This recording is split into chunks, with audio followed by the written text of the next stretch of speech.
귀한 찬양 감사합니다. 한번 인사할까요? 주님께서 함께 하십니다. 승리합시다.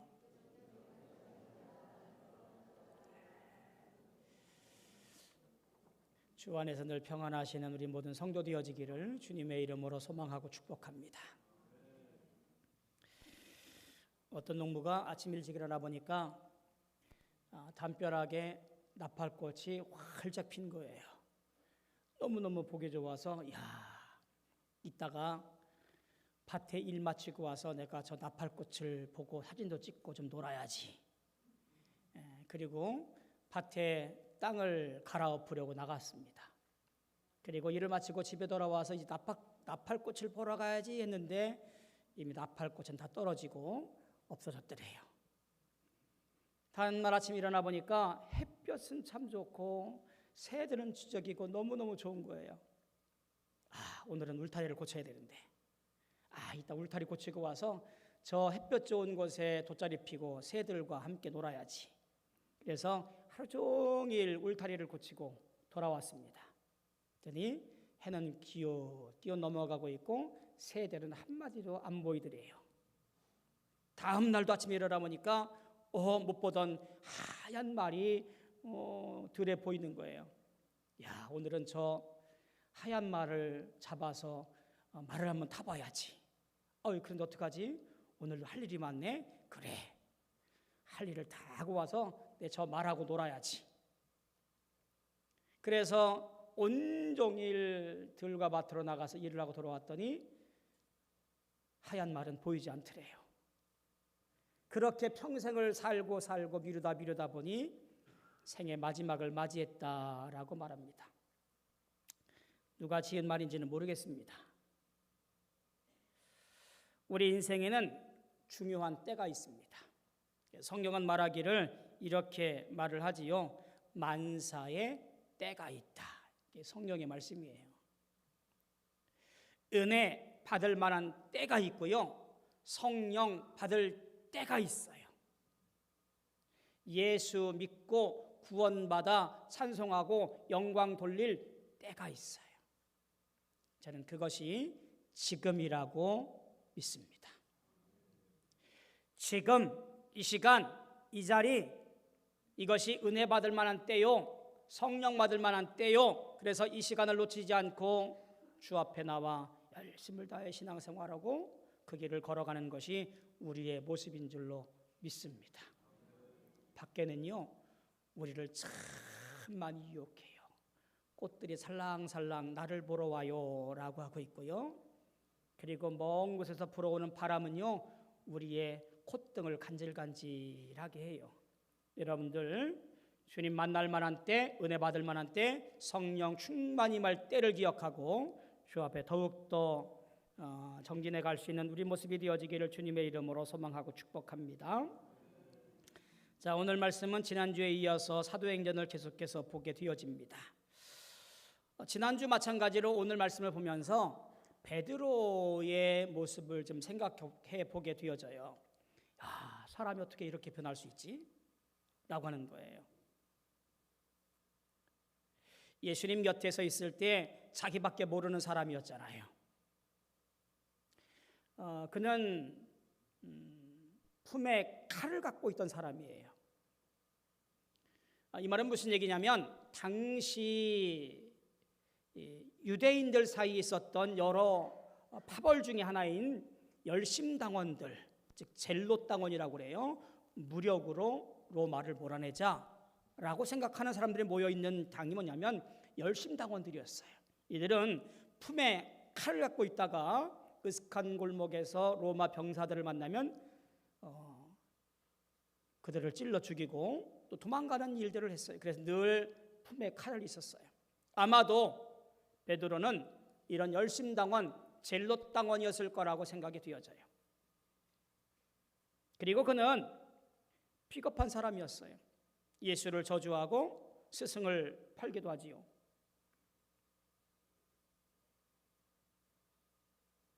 베드로의 모습은 늘 쫌생이 같았고 자기밖에 모르고 어쩌면 자기 뜻을 펼치기 위해서 예수를 이용하는 사람인지도 모를 만큼 그런 사람이었어요. 그런데 지난주와 이번 주에 보고 있는 말씀 중심의 베드로의 모습은 전혀 다른 사람으로 보여요. 그 시간이 뭔가요? 예수 십자가의 사건과 지금 베드로가 미문에 올라갔다가 내려온 이후에 이렇게 심판대 앞에 서는 것은요, 고작 2달 정도의 시간이 흘렀다고들 봐요. 도대체 이 2달 사이에 무슨 일이 있었기에 베드로가 이렇게 담대하게 말씀을 전하고 당당하게 사람들 앞에 서서 예수가 메시아요 라고 전할 수 있었을까? 우리 여기에 초점을 맞추고 말씀을 보아가야 됩니다. 자, 오늘 2가지를 나눠서 좀 보려고 합니다. 하나는 베드로가 전했던 설교의 고백이라고 할까요? 혹은 재판받는 신문관들 앞에서 보였던 본인의 예수에 관련된 고백 내용들이 무엇인가라는 것에 관심을 가져서 이야기하고요. 또 한 가지는 그렇게 당당한 베드로가 어떤 연유로 이렇게 되었을까라는 것에 초점을 맞춰서 함께 말씀을 나누려고 합니다. 자, 첫 번째, 베드로의 고백이 어떤 내용일까라고 하는 거지요. 이들을 붙잡아서 내몰았던 사람들, 제사장들, 성전 맡은 자, 사두개인들, 그리고 뒤에 나오는 관리들, 장로들, 서기관들, 안나스, 가야바, 요한과 알렉산더, 자, 이런 사람들의 주요 요소는 당시 기득권자들이라는 얘기예요. 권력을 누리고 부를 누리고 명예를 갖고 있는 사람들이에요. 본인들의 위치를 위협하고 있는 예수를 잡아 죽임으로 이제 모든 것이 끝났다, 내 삶을 위협하는 어떤 것들도 다 사라졌다라고 생각하는 사람들입니다. 예수를 못 박아 죽이고 이제 평안해지기를 바랬던 사람들, 본인들이 기대했던 삶을 공고히 해가기를 원했던 사람들의 모습이 지금 제사장, 성전 맡은 자, 사두개인들, 관리들, 장로들, 서기관들, 안나스, 가야바, 요한과 알렉산더, 그 대제사장 문중 사람들이에요. 그들 앞에서 당당하게 외쳐 말하고 있습니다. 누가요? 베드로가. 쫌생이 베드로, 비겁한 베드로가 아니라 그는 당당하게 자기 자신의 고백과 그리고 주장을 얘기해요.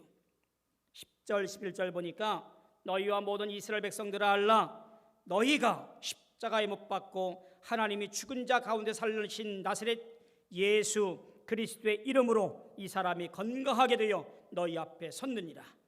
이 예수는 너희 건축자들의 버린 돌로서 집 모퉁이의 머릿돌이 되었느니라.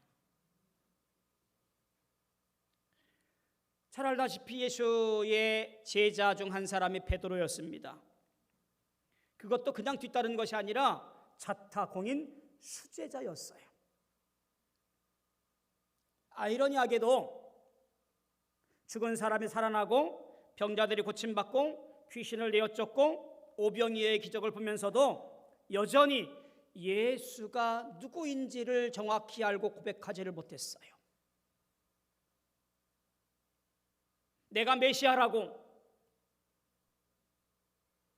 3일 만에 부활할 거라고 그렇게 알려주고 보여주면서 불구하고 베드로는 이 사실을 알려고 하지도 않고 고민해 보지도 않았습니다.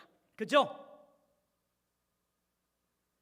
예수를 통하여 이 난세 영웅이라고 할까요?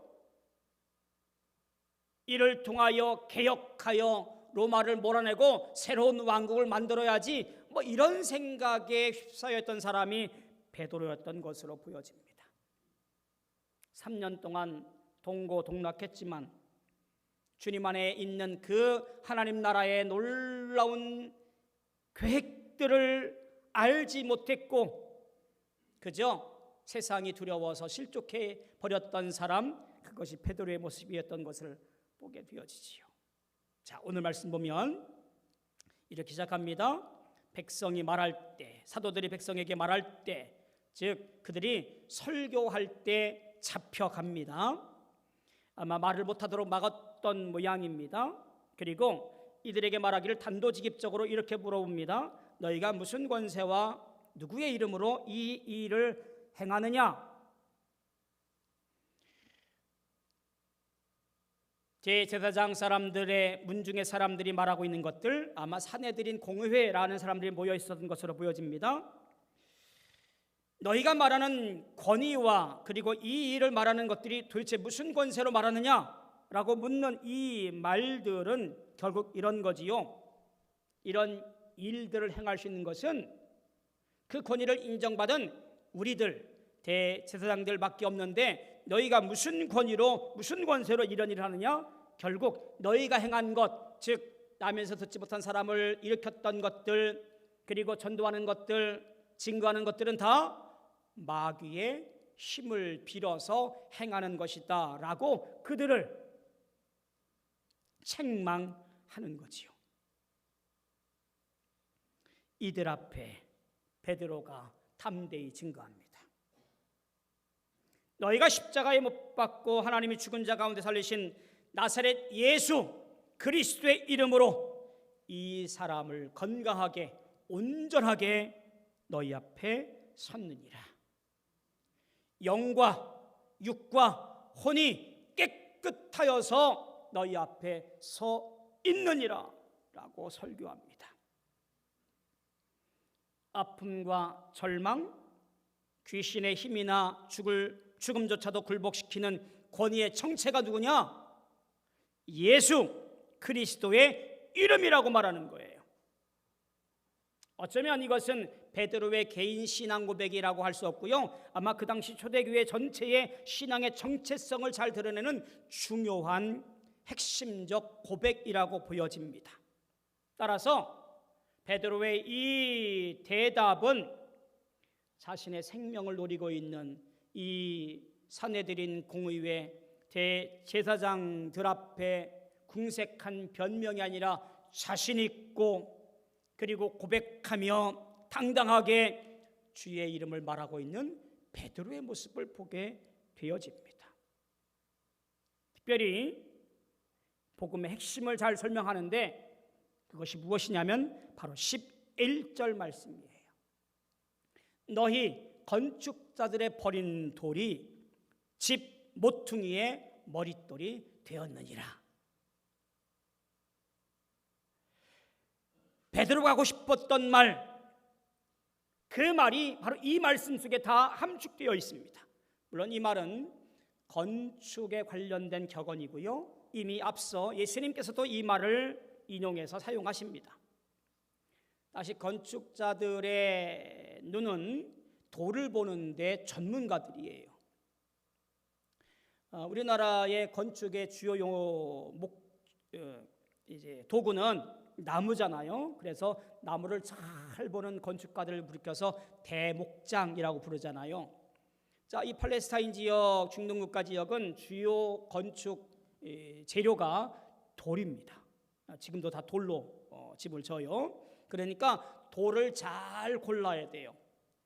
근데 건축가들이 그 돌 보는 전문가들이에요. 돌의 강도, 돌의 모양, 돌의 결, 그래서 이것은 쓸 수 있는 돌이거나 혹은 쓰지 못할 돌인가를 잘 구분하는 숙련된 전문가들이,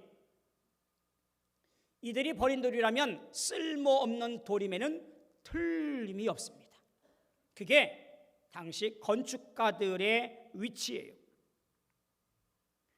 베드로가 말하기를 너희들이 건축가들이지 않느냐, 너희들이 전문가이지 않느냐 라고 먼저 그들을 추켜 세웁니다. 그들은 전문가들 맞습니다. 어떤 전문가예요? 하나님의 성전을 세워가는 전문가들이었습니다. 구약 성경에 능통했을 뿐만 아니라 하나님의 뜻이 무엇인지 분별하기에 능력 있고 지혜가 있고 힘이 있는 자들이에요. 소위 특권층이었습니다. 유대민족을 대표하는 사람들이었습니다. 그들이 논의하고 결정하는 것은 결국 하나님의 뜻으로 여겨지던 시대에 세움받은 사람들이었어요. 그들의 판단은 하나님의 뜻으로 그렇게 받아들여서 민족과 나라가 운영되어지던 때였습니다. 그들이 내린 예수에 대한 결론, 예수는 신성모독자요, 그리고 반란의 주동자였다라는 이 결론은 누구도 그거에 대해서 반감을 갖지 아니하고 논란의 여지도 없었던 것이 그 당시 그들의 결론이었어요. 그러니까 예수를 쓸모없는 돌, 버린 돌로 취급해버립니다. 예수가 하나님 나라를 세워가는 일에 전혀 필요 없는 돌, 도움이 되지 않는 사람이라고 그렇게 판단 내리고 버려지게 되어지지요. 그런데 베드로는 그것이 잘못됐다라고 항변하는 거예요. 너희들이 버린 돌이었지만 실은 그것이 모퉁이의 머릿돌이 되었다라고 확증하고 있고 설명하고 있고 주장하고 있는 거예요. 머릿돌이 뭐예요? 건물의 기초, 초석을 말하는 겁니다. 코너스톤이라고 말하지요. 이 돌은 이제 집의 방향, 형태들을 마련하는 기초라고 합니다. 그리고 이 코너에 있는 돌이 양쪽에 있는 힘을 받아서 잘 연결하도록 유지하는 역할 또한 이 돌들이 한다 그래요. 그래서 이 돌들을 잘 선정을 해서 세워야 집이 오래 간다고 하래요. 이 돌들을 빼버리면 그 집들이 다 무너져 버리는 그런 현상도 있다고 합니다. 그래서 건축가들은 이 모퉁이 돌, 코너스톤을 잘 마련해서 세우고 그 건축가들의 이름을 새겨 넣어서 책임을 지기도 한다고 했습니다. 예수가 모퉁이 돌이라는 이야기예요.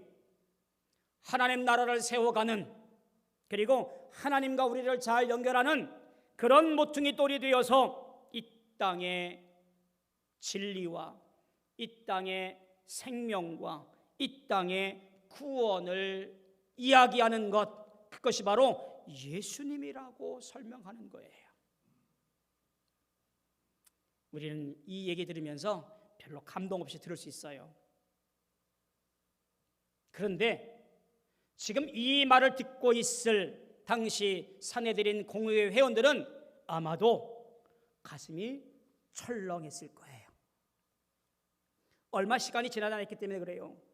이미 두어 달 전쯤 얘기예요. 이미 이들은 예수를 잡아 죽이려고 음모를 꾸미고 있었잖아요. 우리가 위험한데 저 사람이 세상을 뒤엎고 갈아엎으면 우리 위치가 어떻게 될까? 고민하면서 예수를 잡아 죽이기로 음모를 꾸미잖아요. 그때 예수님이 어쩌면 이를 자초합니다. 성전에 올라온 예수님께서 마당에서 매매하는 사람들, 환전하는 사람들, 비둘기 파는 사람들을 다 내어 쫓고 상을 뒤엎습니다. 우리가 잘 알고 있는 성전 정결 사건이에요. 사람을 보냅니다. 이거 이렇게 물어봅니다. 무슨 권위로 이런 일을 하느냐? 무슨 권위로 이 일을 하겠느냐? 라고 그들을, 예수님을 다그치지요. 예수님께서도 말씀하십니다. 세례 요한의 세례가 하늘로부터냐 사람으로부터냐 되묻습니다. 대답을 못하니 주님도 말씀을 안 하시지요. 대신 하나의 비유로 설명을 하셔요. 그게 포도원 농부의 비유입니다. 마가복음 12장 1절부터 10절까지의 말씀이에요.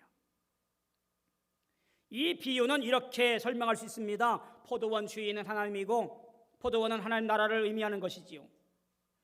주인이 보낸 종들은 선지자들이고요. 그리고 최후에 보낸 아들은 바로 예수님이지요. 농부는 당시 이런 산헤드린 공의회 회원들을 비롯한 종교 기득권자들, 권력자들이었을 것입니다. 그들은 하나님 보낸 선지자들을 핍박했습니다. 처음에는 심히 때렸지요. 머리를 상처내고 능욕했습니다. 마침내 주인 아들이 왔을 때 죽입니다. 그리고 포도원 밖으로 다 내던져 버립니다. 쉽게 말하면 치욕적인 상태에 놓여지게 되었다라는 이야기지요. 이 비유가 예수님이 잡혀 죽기 직전에 하신 말씀이에요. 이 비유대로 그들은 예수를 잡아 저 성문 밖에 내어달아 가장 처참하고 가장 치욕적인 상태로 죽여 던져 버렸습니다. 예수님께서 이 비유 끝에 놀라운 말씀을 하셔요. 마가복음 12장 10절 11절 말씀 보면 너희가 성경에 건축자들이 버린 돌이 모퉁이의 머릿돌이 되었나니 이것은 주로 말미암아 된 것이 아니요 우리 눈에 놀랍도다 함을 읽어보지도 못하였느냐 하시니라. 기가 막힌 연결점이 여기 있지요.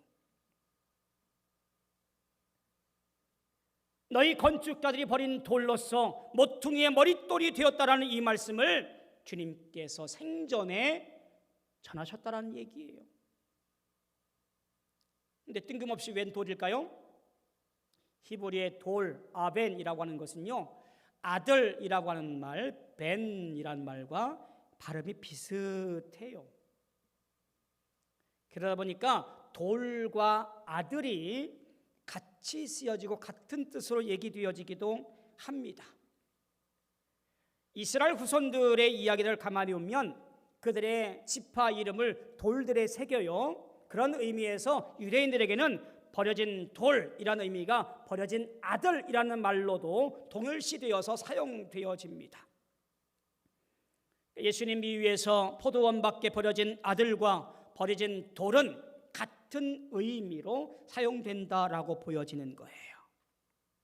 버려진 돌, 버려진 아들, 이것이 모퉁이의 머릿돌이 되었다라는 말이에요. 이 말씀을 하시고 예수님께서 불과 며칠 후에 십자가에서 처형을 당하시고 버림받게 되어지지요.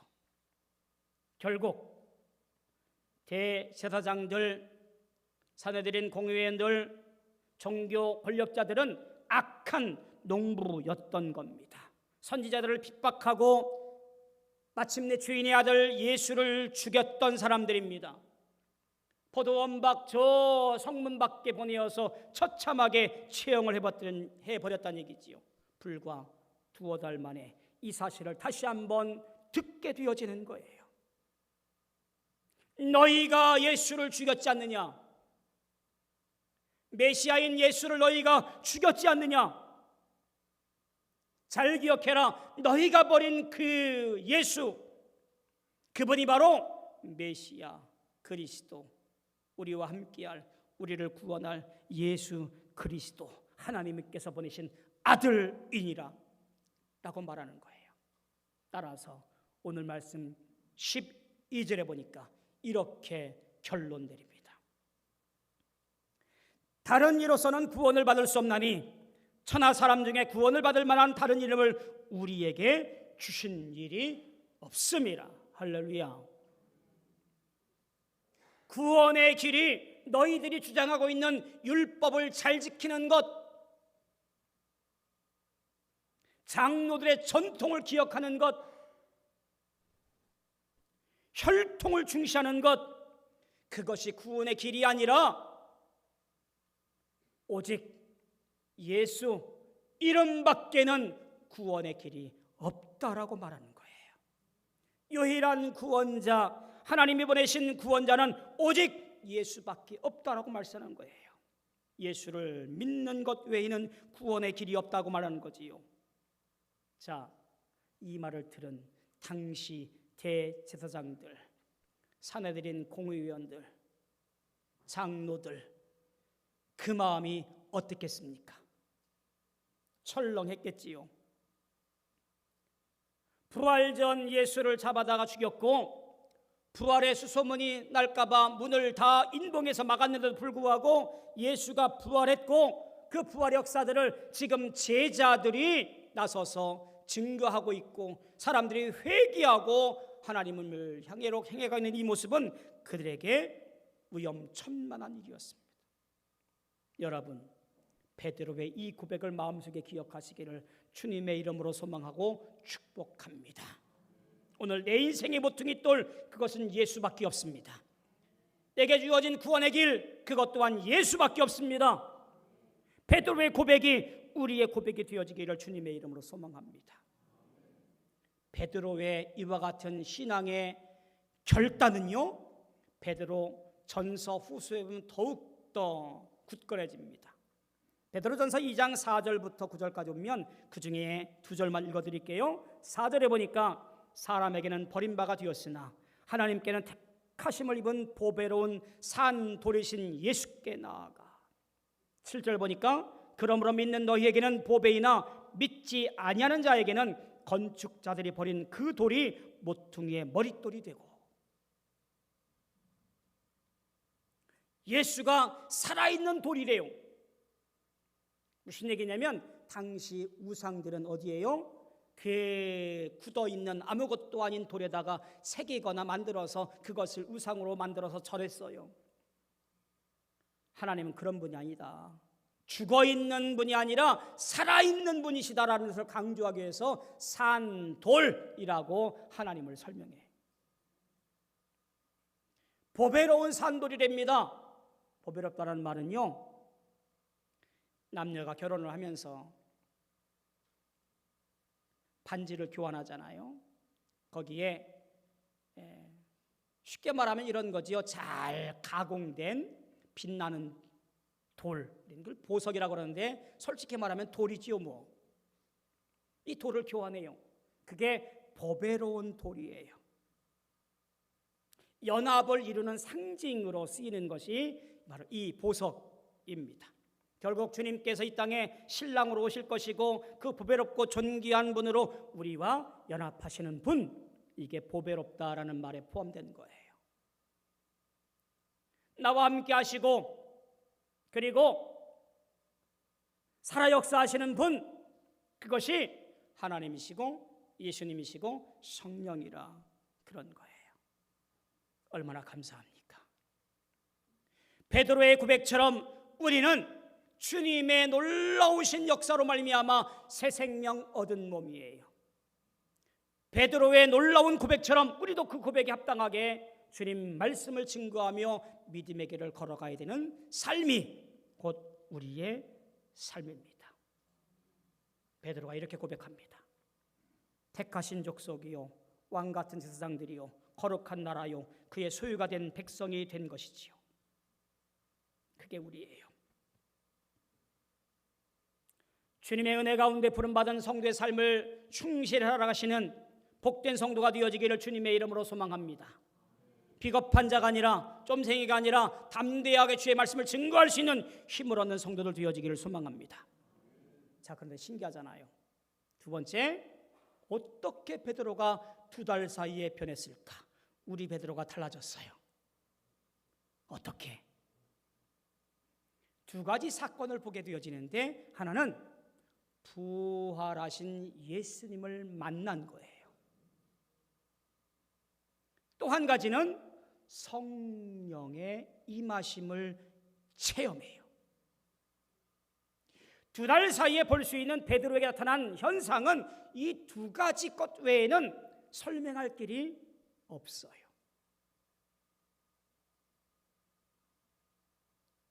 죽을지도 모른다는 그 위협 앞에 숨어지게 됐던 이 베드로, 겁쟁이 베드로, 그를 만나준 것은 바로 부활하신 예수님이었지요. 말씀대로 부활했구나. 갈릴리로 달려가서 예수님께 사랑하느냐? 말씀을 되뇌이면서 사명을 부여받습니다. 신앙의 가장 중요한 출발점이 무엇이냐면 예수를 만나는 것, 예수를 경험하는 거예요. 귀로 듣거나 남의 신앙적 토대를 듣는 것, 그것이 여러분에게 전혀 영적 성장에 도움이 되어지지 않아요. 내가 믿음으로 굳건해지고 주 앞에 바로 설 수 있는 것은 무엇이냐면 내가 예수를 만나는 거예요. 예수를 만나는 일은 여러 가지 방편이 있습니다. 예배를 열심히 드리거나 말씀을 열심히 보거나 기도하거나 찬송하거나 봉사하거나 여러 가지 방편으로 우리가 주님과 합당한 삶을 통하여 예수님을 경험하게 되어집니다. 그런 인격적인 만남이 우리가 주님께로 향해 가는 놀라운 길을 걷도록 힘의 힘을 더해주는 거예요. 그것만 가지고 부족한 것 같아요. 아직까지 그때까지는 베드로가 나가서 말씀을 전하지 못해요. 오순절이었습니다. 감사절기인지라 다락방에 모였습니다. 120여 명이 모여서 함께 기도하고 찬송하고 영광 돌릴 때 그곳에서 약속하신 성령 보혜사가 임하지요. 무슨 약속이었냐면 이런 성령입니다. 성령, 너희에게 임할 때에 모든 것을 가르치고 모든 것을 말하도록 생각나게 하시리라. 베드로는 그 성령이 임함으로 말미암아 놀라운 사명을 알게 되었고 주님께서 가르쳐주신 그 말씀대로 경험한 대로 증거하는 놀라운 쓰임받는 일꾼이 되었던 거예요. 베드로의 담대함과 확신은 결국 부활하신 예수님 만나고 성령의 충만함으로 말미암아 이 일을 감당하게 되었습니다. 오늘 8절 말씀도 보니까 이에 베드로가 성령이 충만하여 이르되 라고 말의 처음을 전하고 있습니다. 사랑하는 성도 여러분, 오늘 우리의 믿음 생활이 어떤가요? 신앙생활이 어떤가요? 우리는 사명자예요. 세상 끝날까지 예수의 죽으심과 예수의 사건과 또한 그 죽음이 나를 위한 죽으심이란 사실과 또한 증인 삼아 세례주고 그들을 통하여 영광의 나라를 함께 걸어가야 할 놀라운 주님의 자녀인 것을 가르치고 인도하고 또한 선포해야 되는 것이 우리의 사명입니다. 이를 위해 주님을 만나고 성령 충만하여 영광 돌릴 수 있는 우리 인생들 되어지기를 축복합니다. 이 흔들리는 세상 가운데 믿음의 길을 잘 경험해서 부활신앙 혹은 성령 충만함으로 변하지 않는 주님 안에서 십자가 단단히 붙잡고 주님 모퉁이 돌 삼아 우리의 믿음의 길을 경주해서 그리고 주님이 기뻐하시는 삶을 살아가시는 저와 여러분들 다 되어지기를 주님의 이름으로 소망하고 축복합니다. 기도하겠습니다. 주님 은혜 감사합니다. 하나님, 베드로의 변화된 고백과 삶의 모습을 보았습니다. 주님, 우리도 그러하게 하여 주시옵소서. 그저 세상 걱정하는 것으로 끝나는 것이 아니라 오히려 우리의 마음과 입술이 변하여 주님을 증거하며 담대하게 복음을 전할 수 있는 하나님의 일꾼 삼아 주시옵소서. 이를 위해 주님 만나고 성령 충만해야 되는데 하나님 열심을 다하여 주님 만나게 하시옵고 온 힘을 다하여 성령 충만하여 주님을 기쁘시게 하는 하나님 나라 하나님 일꾼 되어지게 도와 주시옵소서. 예수님의 이름으로 간절히 기도하옵나이다. 아멘.